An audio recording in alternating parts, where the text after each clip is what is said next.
शरम् अपहाय रघुत्वहमन्यमहं न कथञ्चन कञ्चन जातु भजे विना वेङ्कटेशं ननादो ननादः सदा वेङ्कटेशं स्मरामि स्मरामि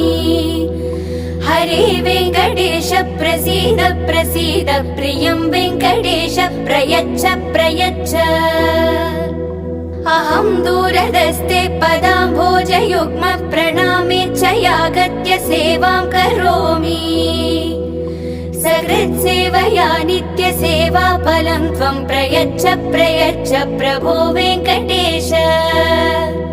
अज्ञानिना मया दोषान् अशेषान् विहितान् हरे क्षमस्व त्वं